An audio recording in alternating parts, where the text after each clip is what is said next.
برنامه از محصولات تنی.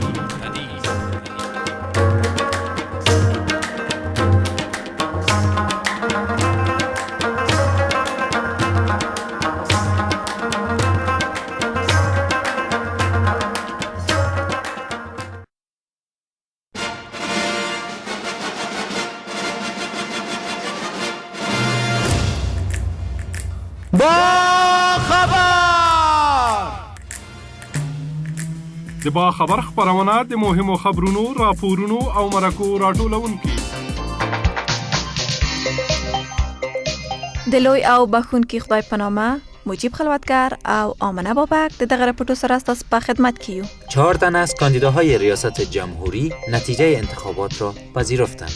د جمهوری ریاست کاندیدانو د همکاری شورا د 3 نفری هیئت فیصله نمانی. تظاهرات از طرف محصلین پوهنتون کابل برا افتاد. د وچکالۍ له امله 8 میلیون وګړي د خوراکي موادو د کموالي سره مخامخ دي. شفاخانه جمهوریت در یک محل دیگر اعمار می شود. د قندوز په ولایت کې د ښځینه سندرغاړو سندرې بیا خپریږي. و در اخیر برنامه جنگ بین 2 گروه در ولایت ننګرهار تعداد زخمی به جا گذاشت. مخکې له دې نه چې د رپورټو په خپرولو باندې پیل وکړو، بشپړ خبرونه به د میرویس جلالزی څخه واورو.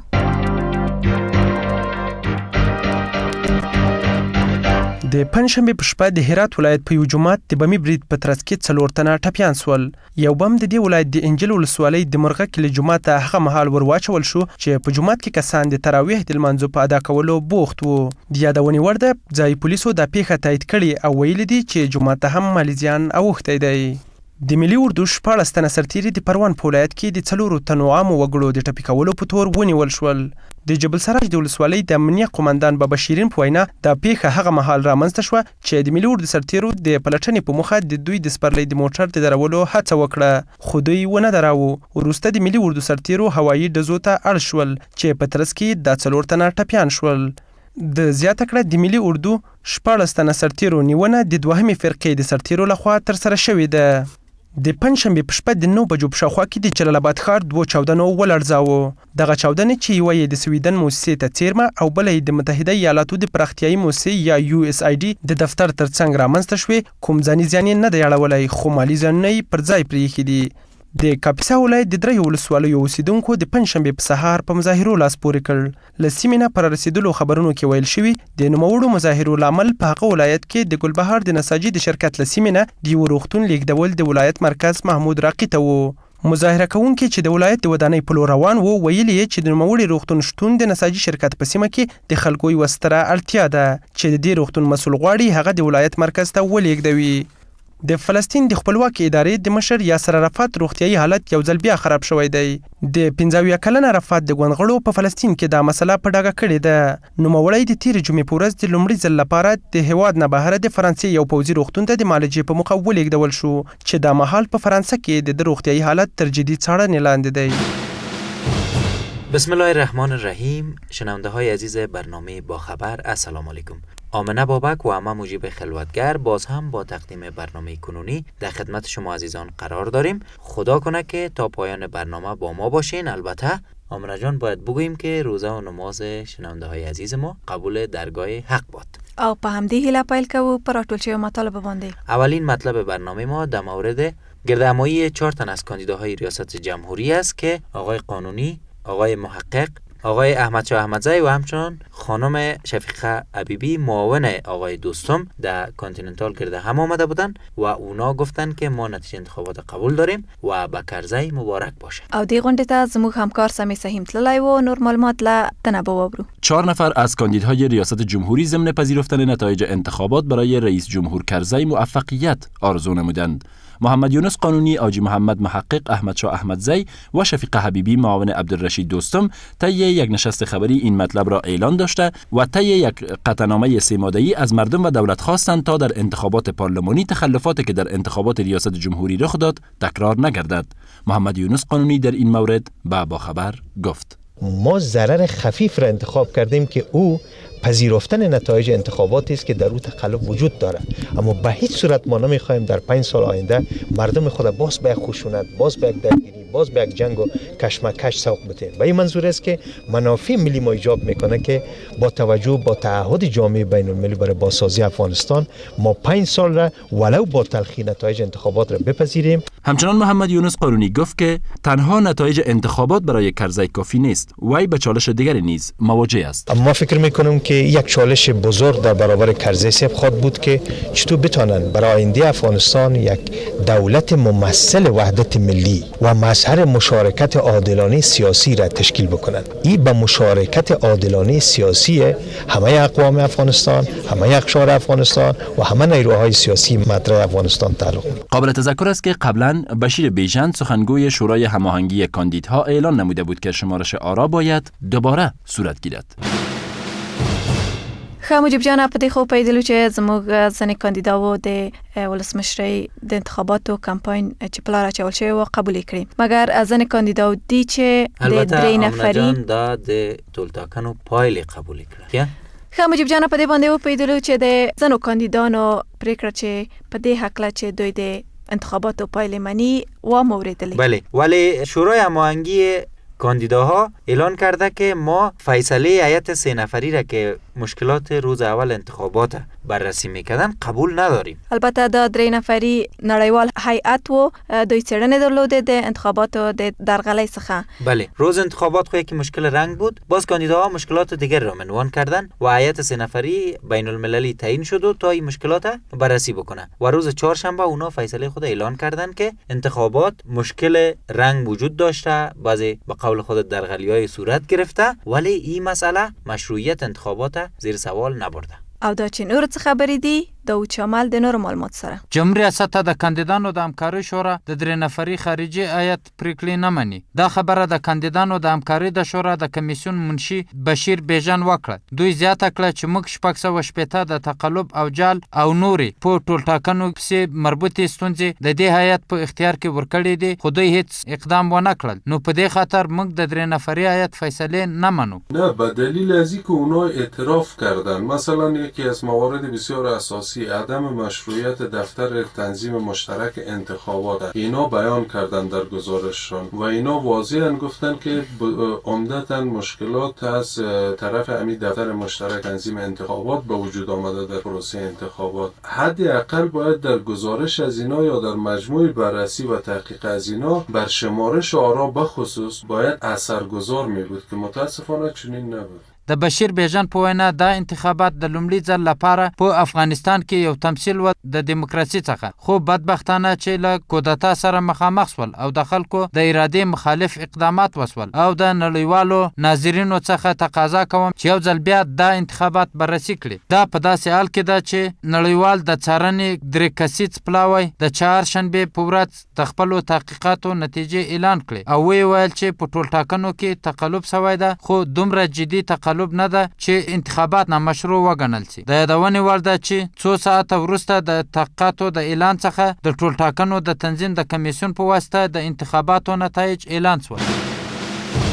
و حالا میگن آمنه جان که تظاهراتی از طرف محصلین پوهنتون کابل در شهر کابل برآ افتاد. او دا لاریون په دې خاطر و چې د ژبه او ادبیاتو د پانزی یو محصل وژل شوی و. بله، گفته میشه که یک محصل از پانزه طب رفته، یک محصل از پانزه ادبیات که جنگ شده و کشته شده. این دقیقاً من نمیفهمم. او دا لاریون په دې خاطر و چې باید هغه سړی چې دا قتل کړی باید محاکمه شي. و عزیزالله حبیبی هم رفته بود که همین مظاهره رو ببینه در چی مورد است و هم چیزایی بر ما و شما جور بکنه. محصلین پوهنتون کابل دست به تظاهرات زدن.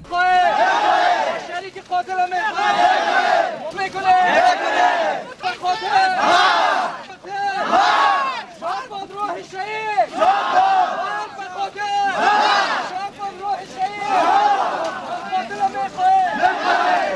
به گفته مظاهره کننده ها به روز چهارشنبه یک تن محصل 15 ادبیات پوهنتون کابل در صحن پوهنتون به قتل رسید. در مورد یک تن از تظاهر کنندگان چنین میگوید: یک گروه بدماشا در درسه بدماشا که است به نام جیهون او در محصل طب کابل است، او در و مقامات امنیتی از او حمایت میکردند. روز چهارشنبه که است او به یک محصل بسیار شریف و بسیار آبرومند کارکن افغان فیلم بود، او رفته بود برای اسنا گفته که تو مویت ما قطع میکنیم. این محصل رفته بود با مقامات امنیتی اوزیسه که مقامات امنیتی پانتون است و رئیس پانتون اطلاع داده بودند. رئیس پانتون و مقامات امنیتی بی‌کفایی خود نشان داده و اونا گفته بود که هر وقت اگر چیزی واقعی رخ میداد ما بر شما باز بعد از ما اقدام میکنیم. دیگه محصل میره و محصل دیگر حیدری شهید ابی‌الله حیدری را از صنف میکشه، در پیشروی صنف در پیشروی استادا تمام از اونا میخوای لط و کوب میکنه و ایره با واسطه چاقو به ضربات چاقو ایره به شهادت میرسونه. به گفته محصلین آنها به همین دلیل مظاهره کردند و خواهان دستگیری و محاکمه قاتل شدند. در مورد این تقاضای محصلین قماندان امنیه شهر کابل جنرال باباجان میگوید: قاتل و شریک جرمیش گرفتیم. شما میفهمید هر جای جرم واقع میشه ولی به خاطر پیدا کردنش یک وقت یک زمان کار داره. دیگه از اون خاطر برادر قاتل و شریک جرمیش و حتی مسئول امنیتی را ما دستگیر کردیم. تقاضا جریان داره ولی ها میگن محاکمه اصالت سراولی و قضات است. این وظیفه پلیس نیست که چلا امروز محاکمه کسی را موقعی کرده مید. محصلین همچنان خواستار برطرفی وزیر تحصیلات عالی و رئیس پوهنتون کابل شدند که در مورد وزیر تحصیلات عالی دکتر شریف فایز چنین میگوید: این عمل من فکر میکنم منتها درجه شنی است، کثیف است. یک محصل کشته میشه و یک چند نفر دیگه میخیزه که خب بیاین که از قتل از این محصل ما به نفع آجندای سیاسی خود استفاده کنیم. این گپا خب بادارایشان برایشان میگوید. اینها یک تعدادشان مربوط به تنظیم ها هستند، به گروه ها هستند. این حرفای بادارایشان است. اونها هستند که همیشه خواستن تحصیلات عالی را در انحصار خود قرار بدن. اونها هستند که تحصیلات عالی را تخریب کردن و 2.5 سال است که ما بازسازی میکنیم. ارتباطات دارن، پول میگیرن، وابستگی‌های دارن. من از طرف همچون افراد مقرر نشد. آقای کرزی اگر نخواسته باشه ما برای گرفتن چوکی نیستیم اینجا. قابل تذکر است 2 سال قبل نیز محصلین دست به تظاهرات زده بودند که باعث کشته شدن چند تن از آنها شده بود. د خبر د خبرونه محترم او اوریدونکو تاسو د با خبر خبرونه ته غوږ یاست. و وزیر احیا و انکشاف دهات گفته آمنه جان که 6 میلیون نفر به کمبود مواد خوراکی دچار هستند. البته دا خبره د کلی او پرختیا وزارت په خبري غونډه کې کړې ده چې په خوا د وزارت د نړیوال څخه د مرسته غوښتنه کړې و. گپ جالبی سامنه که این میگه به کمبود مواد غذایی به این حساب دچار نیستن که مواد غذایی یافت نشه. اینا با کمبود پول دچار هستن که مواد غذایی را بخرن. پس وقتی که پول نداشتن مواد غذایی را بخرن با کمبود مواد غذایی دچار شدن. یعنی د نړیوال ټولنې څخه پیسې غوښتي دي. البته همینطور گپ زرغونه روشان دمی نشست خبریشان رفته بود. د وچکالۍ له امله 3 فصلو کې د کړهنې په حاصلاتو کې کمښت راغلی چې 6 میلیونه وګړي د خوراکي مواد د کموالي سره مخامخ دي. دا مطلب د کلو پرختیا وزارت وزیر محمد حنیف اتمر په هغه غونډه کې چې د امنیتي وزارت په تالار کې جوړه شوې و خبريالانو ته وکړه. دا چې موږ په مجموع کې څومره خوراکي مواد ته ضرورت لرو او اوس د حاصلاتو وضع څنګه ده په دې اړه محمد حنیف اتمر وویل: سال گذشته در حالی که ما با 5.9 میلیون تن ضرورت داشتیم ما 5.5 میلیون تن تولید داشتیم. اما امسال 43% از او کمتر شده و 3 میلیون تن فعلا تولید داخلی ماست. باقی مانده از این اساساً از طریق واردات تجارتی پوره میشه و یک قسمتش از طریق کمک‌های بین‌المللی سازمان خوراکی جهان. بنان قحطی نیست ولی قدرت خرید مردم پایان رفته. د کلو پرختیا وزارت د نړیوال ټولنې د $1 میلیون د مرستې غوښتنه کړې و چې 2 فصلو کې د مرستې رسیدلې دي. دا چې په دې پیسو نوموړی وزارت خلکو ته څه ډول مرستې کړې دي د دې وزارت وزیر وویل: با این پول ما تا فعلا چی کردیم؟ اول در ساحه آب آشامیدنی خدمتتان عرض میکنم. این ساحه بسیار پیچیده تر و سخت‌تر است. بنابراین ما 3 وسیله را برای آن انداختیم تا به سرعت برسیم. وسیله اول برای 26 ولایت ما که نهایت صدمه دیده بودن عاجل تخصیص اضطراری دادیم و به اینا گفتیم بین 30 تا 60 هزار دلار که در هر جایی که مردم به شما مراجعه میکنن که آب ندارن عاجل از این پول استفاده کنین یا برشان چا بکنین و یا هم برشان تانکر خریداری کنین در جایی که امکان چا نیست. تا فعلا در حدود 200 حلقه چای عمیق و نیمه عمیق حفر شده است با استفاده از این پول، اما این پول اضافه تر از این است و در حدود 26 تانکر خریداری شده و به ولایت سپرده شده و به این مناطق آب اینا میرسانند. د یادولو وړ ده چې د کابینې په غونډه کې د کلو پراختیا وزارت ته دنده سپارل شوې وه څو د ژمي د راتګ سره سم دوی خپل بشري مرستې هغه مناطق ته ورسوي کوم چې د سړو د موسم په راتګ سره لارې بندیږي. د اتمر په وینا په هیواد کې یو اتیا داسې ولسوالۍ دي چې د واورې او اورښت له امله لارې بندیږي چې هغوی ته باید د همدا اوس نه په چټکتیا سره خوراکي مواد او نور ضروریات ورسیږي. خب آمنه جان، ناگفته نمانه که زرغونه جان گفتن که 92% پول درخواست شده، یعنی از 72 میلیون 92%ش رسیده، که ما میگیم این 92% بیشتر از 50 میلیون است که ایره وزیر احیا و انکشاف دهات هم با عنوان یک خوشخبری دمی نشست خبری اعلان کرده بود و حالا میگن که شفاخانه جمهوریت جای دیگه میبرن. نه مجیب جان، د جمهوریت روغتون چیرته نه بیایی بلکه په هغه ځای کې غواړي چې یو بل روغتون یعنی تعمیری جوړ کړي. نه خو نفهمیدی نه، از جای اصلیش از اون جایی که چپه شده بود یک جای تقریبا 50 متر دورتر میبرن و اعمارش میکنن دوباره. اوکی، او دا البته ودانۍ د چینایانو لخوا په خوا مخ کې بیول کېده چې اوس هم چینایي کارګران غواړي چې دا تعمیر نوی جوړ کړي. خدا کنه که این دفعه جوړ میکنن د وخت جوړ شدن چپه نشه نه. اوکی، په همدې هکله زلمه احدی موږ ته یو ریپورت برابر کړی. شفاخانه جمهوریت با تغییر موقعیت دوباره اعمار میگردد. کشور چین میخواهد شفاخانه جمهوریت را که 2 ماه قبل در جریان بازسازی فرو ریخته بود با تغییر موقعیت دوباره اعمار نمایند. در مورد این که این شفاخانه در کجا اعمار میگردد و دارای چند بستر است، وزیر وزارت صحت عامه سهیلا صدیق گفت شفاخانه را از نزدیک سرک دورتر در خود باغ که با اونجا ما زمین داریم، در اونجا یک شفاخانه 250 بستر ما با اونجا اعمار میکنیم. دولت چین با ما موافقه کردن که تمام همین خسارات که رخ داده اینا جبران میکنن و همین شفاخانه را با ما میسازن. فعلا به اینجا به می قسمت شفاخانه سابقش به اینجا توسط تعمیرهای موقتی را پریفابریکیت به اینجا میمانن که ما از او کار بگیریم و بعد از او بازی اعمار میکنن به شکل درست. با گفته سهیلا صدیق، تعمیر مخروبه را یک پلیکلینیک برای کسانی که در بخش ارتوپدی می آیند ساخته می شود. این شفاخانه هم قسمت تعمیر باقی مانده از این ما هم او را تخریب میکنیم و به اینجا یک پلیکلینیک ما می سازیم که برای کسایی که با سر پا با اوپیدی می آیند به اینجا اینا مراجعه کنند. قابل تذکر است که شفاخانه جمهوریت حدود 4 ماه پیش زمانی که توسط یک شرکت چینایی بازسازی میشد فرو ریخت و باعث کشته شدن تعدادی از هموطنان ما شد. مجیب جان، په دې هیله چې دا شفاخانه جوړه شي او زموږ هیوادوال له دې نه ګټه واخیستلی شي. بله، با امید از این اول تو یک امید بکنیم که هیڅوک مریض نه. بله، بعد از او اگر مریض میشن شفاخانه جوړ شوه و چپه نشه که از او استفاده بکنن. و خبرداری حال چی شده؟ اوس وایي د قندوز په ولایت کې د ښځو سندرغاړو سندرې خپریږي. من نفهمیدم که هنرمندای کندوزی یا هنرمندای ایران نفهم. مجیب جان، دا چې هر هنرمند وي مونته تر دې مهاله پورې د قندوز په ولایت کې د ښځینه سندرغاړو سندرې نه خپرېدلې، ولی اوس تصمیم نیول شوی دی چې د تلویزیون له لارې د ښځینه سندرغاړو سندرې خپرې کړي. آمنه جان رحمت الله همنوا از ولایت کندوز جزئیات بیشتر بر ما و شما میگه.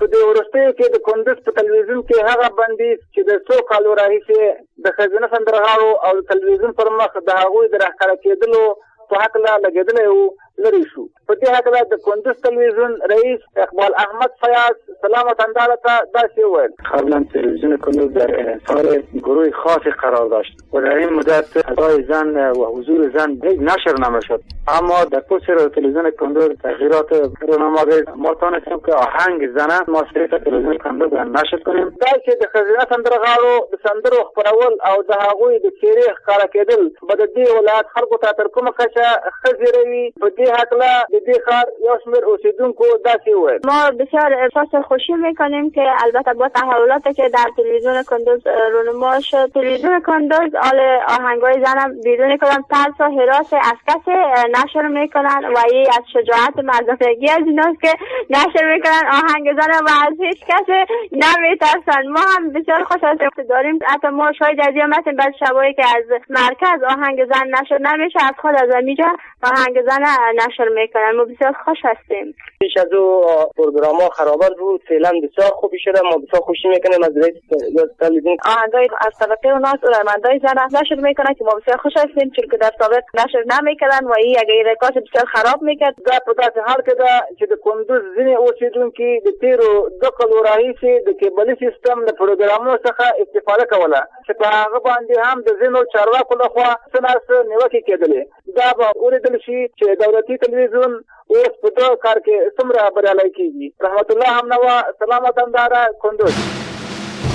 و آله باید از کندوز بریم به طرف ولایت مشرقی و به ولایت ننگرهار. میگن که 2 گروه مسلح بین یکدیگه جنگ کرده و تعداد افراد ملکی زخمی شده. او دا چې دا جګړه د څه خاطر او څه دلیل درلود چې د دوی په منځ کې شوې ده، زموږ همکار ایوب فرهاد چې د جلال آباد په ښار کې دی موږ ته نور معلومات راکوي. د پنځشنبې د غرمې څه د پاسه 12 بجې د جلال آباد ښار د زرګرانو په کوڅه کې د 2 وسلوالو ډلو د نښتې په نتیجه کې 3 تنه ټپیان شول. دغه وسلوالې ډلې چې یوه د سرحدي لیوا او بلې د امنیت پورې تړلې کسان وو رامنځته شوه. په ټپیانو کې یو تن د سرحدي لیوا پورې مربوط او 2 تنه نور په ښار کې د کراچیو پر سر د توکیو پلورونکي وو. د دغې پیښې په اړه د پیښې عیني شاهدان داسې څرګندونې کوي.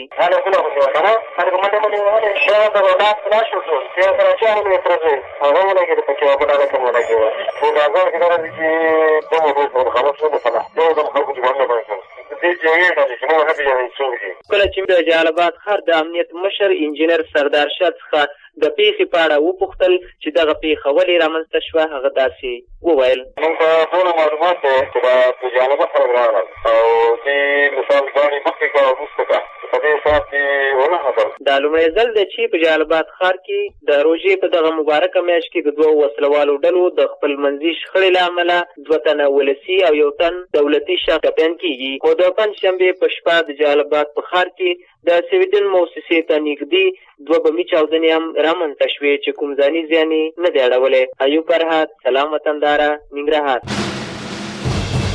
شنونده های عزیز برنامه با خبر، ای بود مطالب برنامه کنونی ما. تا برنامه دیگه و گزارشات دیگه با امید قبولی طاعات و عباداتتان شما را به خداوند منان مسپارم. آمنه بابک او مجیب خلوتگر میگه که با برنامه با خبر با خبر باشید.